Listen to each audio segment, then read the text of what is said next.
parts feeding is a huge part of our business. And I say parts feeding because it doesn't necessarily have to be screws or nuts, it can be other parts as well. We have two basic methodologies for our feeding. We have what we call step feeders and we have bowl feeders. The whole point of a feeding solution is to singulate the fasteners, right? Because you can't send a pile of screws to a gun at any given time. So you want to singulate those fasteners into a organized single file line, singulate one off at a time and send it to the screwdriver accordingly. So step feeders really do offer a lot of advantages over bowl feeders. They're quiet, they're dead quiet. You almost never need a sound enclosure.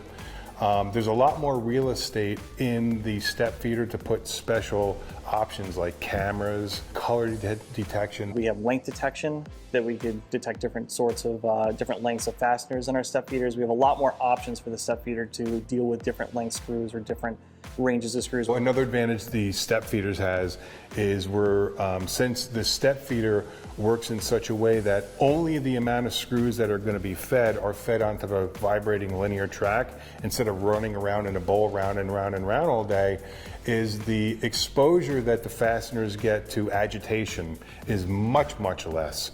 So in a bowl, you could fill a bowl up full of screws that are painted, and by the time that screw ends up running around in that bowl, that screw can be in that bowl for 3 days before it gets to the product, and by that time, the paint's knocked off of it. The step feeder does a great job of maintaining the integrity and the finish of the fasteners. We find that the screws are in much better shape coming out of the step feeder than just about any bowl feeder you can buy. The bowl feeder could, in some cases, be a little less expensive, but what they excel in is screws that are very, very pointy and sharp. More aggressive thread screws.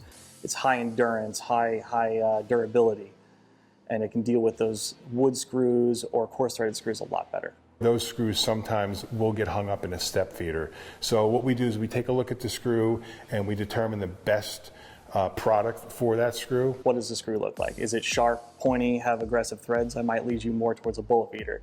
If it's more of a machined thread screw or a bolt, I definitely want to lead you towards our step feeding solutions.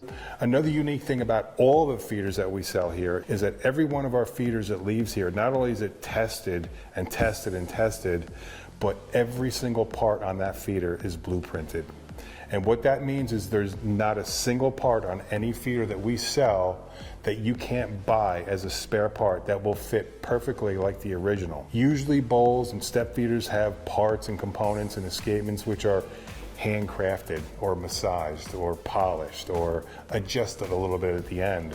And it's those things that we stay away from because you can't support them after the point of sale with parts. Usually the feeder has to go back to the company who made it, and usually, hopefully the guy still works there who made it, and he figures out how to fix it if something wears out or breaks. So that is a huge advantage. Everything that can be adjusted is documented here. So if someone were to misadjust something that can be moved, all of those settings are stored right here in Mooresville, and you can make a phone call and we can send you all those measurements immediately from our service department.